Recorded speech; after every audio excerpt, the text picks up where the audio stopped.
वह शाखा जिसके अंतर्गत रासायनिक अभिक्रियाओं की दर अथवा वेग, अभिकारक तथा उत्पाद में होने वाले उनकी सांद्रताओं में परिवर्तन तथा उसको प्रभावित करने वाले कारकों का अध्ययन किया जाता है, रासायनिक बलगतिकी कहलाता है। अति तीव्र अभिक्रिया, अति तीव्र अभिक्रिया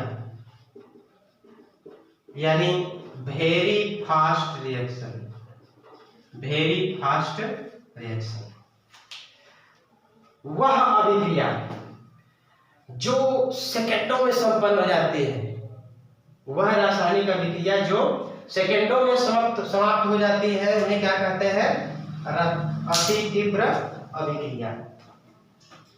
तो जैसे कि कोई भी एसिड है और इसमें मिला दिए हम किसी बेस, तो रिएक्ट होने पर तुरंत प्रोडक्ट प्राप्त होता है क्या? NaCl और H2O, जो कि क्या कहलाता है? सॉल्ट यानी लवण। तो जो अभिक्रिया सेकेंडों में संपन्न होती है उन्हें क्या कहते हैं? अति तीव्र अभिक्रिया कहते हैं। दूसरा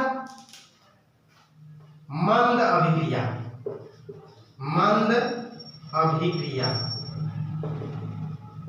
स्लो रिएक्शन,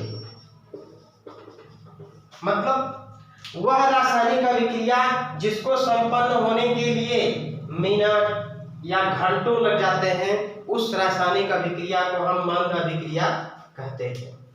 तीसरा होता है अति मंद अभिक्रिया, मतलब वह रासायनिक अभिक्रिया जो कम से कम दिनों में, महीनों में या कभी कभी तो वर्षों लग जाते हैं, उन्हें हम अति मंद अभिक्रिया कहते हैं, यानी वेरी स्लो रिएक्शन।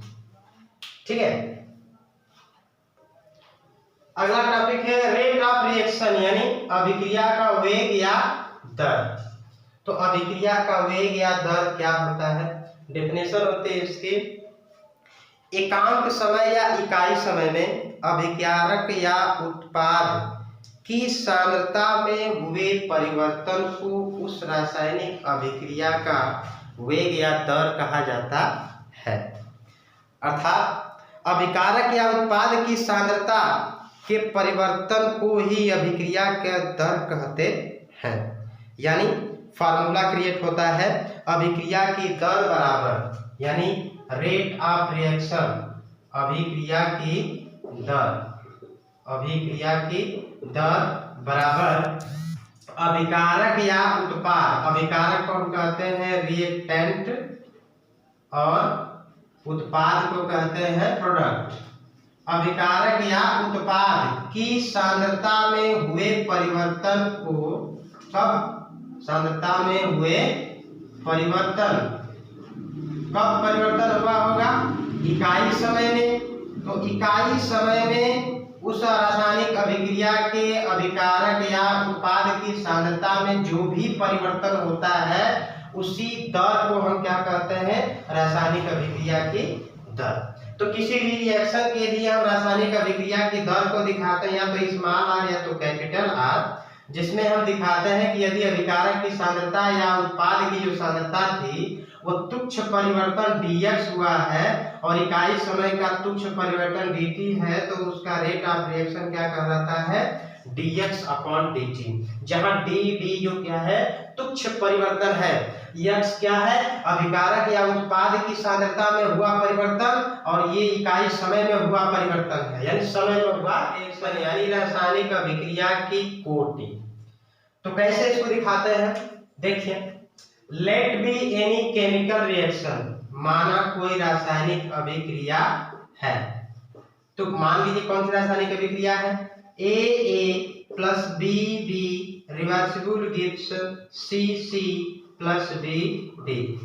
इस तरह से अगर चलते हैं तो ये अभिकारक होगा, ये उत्पाद होगा। इसी अभिक्रिया में जब इधर से चलेंगे तो ये अभिकारक होगा और तब ये क्या होगा? उत्पाद होगा। जब इधर से चलते हैं तो इसको बोलते हैं फॉरवर्ड रिएक्शन, और जब इधर से चलते हैं तो इसको बोलते हैं बैकवर्ड रिएक्शन। तो ये फॉरवर्ड इधर से होता है, बैकवर्ड इधर से होता है। तो इसमें हम रेट को शो करेंगे कैसे, तो रासायनिक अभिक्रिया के वेग को परिभाषित करने के लिए हमें द्रव्यानुपाती क्रिया के नियम का उपयोग में लाना जरूरी होता है। According to law of mass action, द्रव्यानुपाती क्रिया का नियम, इसे हिंदी में कहते हैं द्रव्यानुपाती क्रिया का नियम। और वो होता क्या है, किसी भी रासायनिक अभिक्रिया की जो दर होती है यानी आर यानी वेग, या इसको दर भी कहते हैं rate, R is directly proportional to, इस अभिक्रिया के अभिकारक की सांद्रताओं के गुणनफल के अनुपाती होता है या समानुपाती होता है।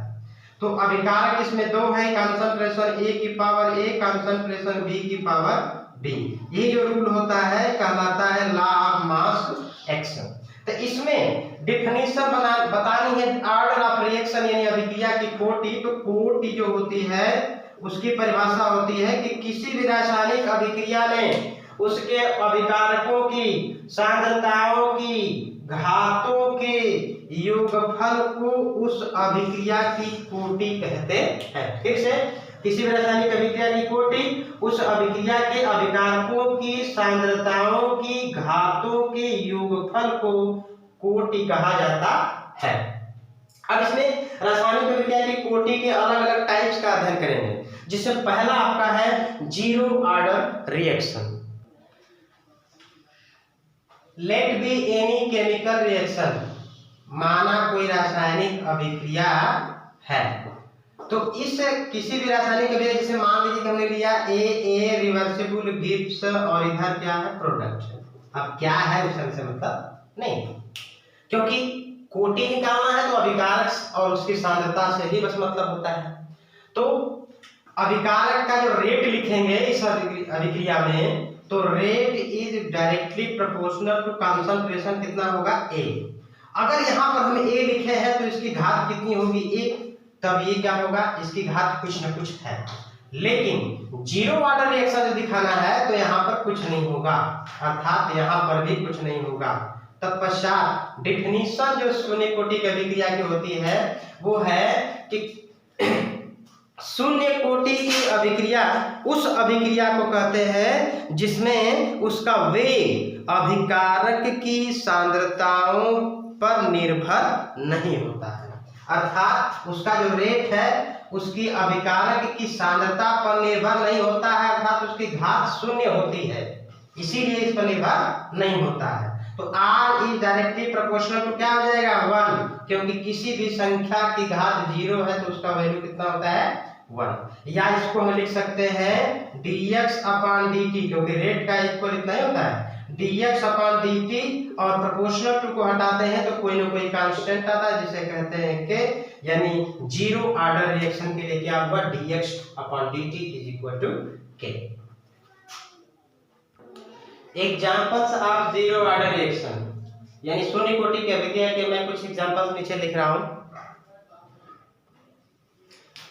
पहला एग्जांपल है H2 प्लस Cl2, सूर्य के प्रकाश की उपस्थिति में इसको करते हैं तो बनता है 2HCl। 2NH3 गिव्स, प्लेटिनम की उपस्थिति में 373 किलो ताप पर हीट किया जाता है तो N2 प्लस 3H2 गैस बनती है।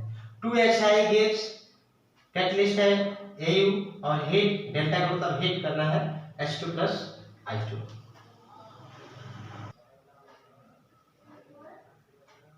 शून्य कोटि की अभिक्रिया के लिए वेग स्थिरांक का मात्रक, तो शून्य कोटि की अभिक्रिया का एग्जांपल बराबर k इंटू कंसंट्रेशन A की पावर 0, क्योंकि शून्य कोटि की अभिक्रिया है तो ये 0 है तो 1 हो जाएगा, यानी क्या होगा k। R बराबर कितना होगा k, R का मतलब क्या होता है dx अपॉन dt।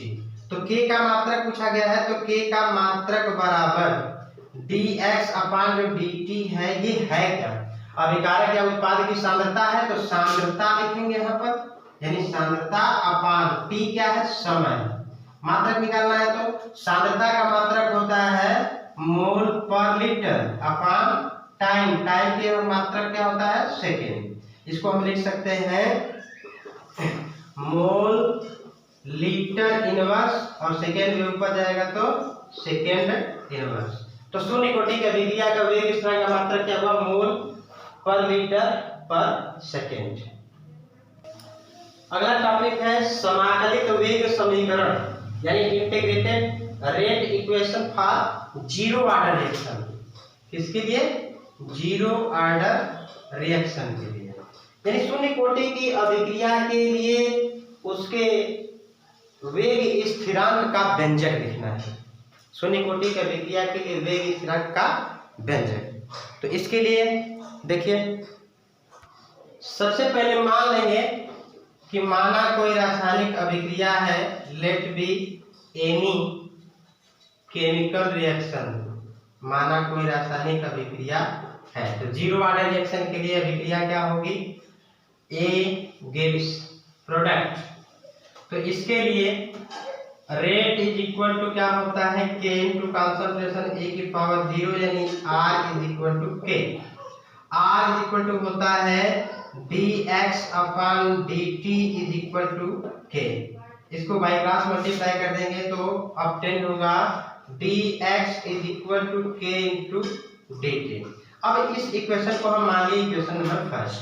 अब इसको हम क्या करेंगे? इंटीग्रल करेंगे। इंटीग्रल मतलब समाकलन करेंगे। समाकलन इसका करेंगे, इसका x के सापेक्ष समाकलन करेंगे, इसका t के सापेक्ष। तो समाकलन लिखेंगे यहाँ पे समीकरण 1 का समाकलन करने पर, यानी integrating equation first. Then we have integral dx is equal to K into dt। ये भी इंटीग्रल होगा, कांस्टेंट है इसलिए बात है। यहाँ पर इसका इंटीग्रल अगर कुछ नहीं है तो मान लेते हैं 1, यहाँ पर भी कुछ नहीं है तो मान लेते हैं 1। इसको फार्मूले के हिसाब से इसको सॉल्व कर देते हैं। तो क्या होता है फार्मूला कि इंटीग्रल x की power n dx is equal to x की power n plus 1 upon n plus 1। यानी यहाँ पर कुछ नहीं है तो इसको हम लिख सकते हैं x की पावर 0 dx, या इसको हम जब लिख सकते हैं तो x की या t की पावर 0 dt। तो यहाँ पर dx और dx के साथ x और एक अपडेट हुआ तो इस फार्मूले का यूज करेंगे तो यहाँ पर संख्या घात में क्या हो, बढ़ोतरी हो जाती है। तो बढ़ोतरी होने के बाद क्या हो जाएगा? 0 में 1 जोड़ेंगे तो x की पावर 1 नहीं लिखते, अपान 1 नहीं लिखेंगे। x इज इक्वल टू क्या होगा? k इंटू, और ये कितना होगा? x is equal to t है तो t की पावर 0 तो ये भी बढ़ोतरी होगा तो t अपान 1, यानी बस क्या होगा? इतना। तो k इज इक्वल टू हुआ कितना? k is equal to x by t। ठीक है, इक्वेशन नंबर 2। अब इसमें जो वैल्यू है समाकलन जब करते हैं तो इसमें एक इंटीग्रेटिंग कांस्टेंट भी आता है जिसको हमने यहाँ पे इग्नोर किया था। तो इसको अब रखेंगे यहाँ पर तो ये भी वैल्यू कुछ इसमें से आएगी जिसको हम यहाँ पे इलैबोरेट करेंगे। ठीक है, इसके अभिकारक की सांद्रता a है और उत्पाद कुछ नहीं बना। क्यों नहीं बना? जब रासायनिक अभिक्रिया शुरू ही नहीं हुई है, अर्थात जब समय कितना है? 0।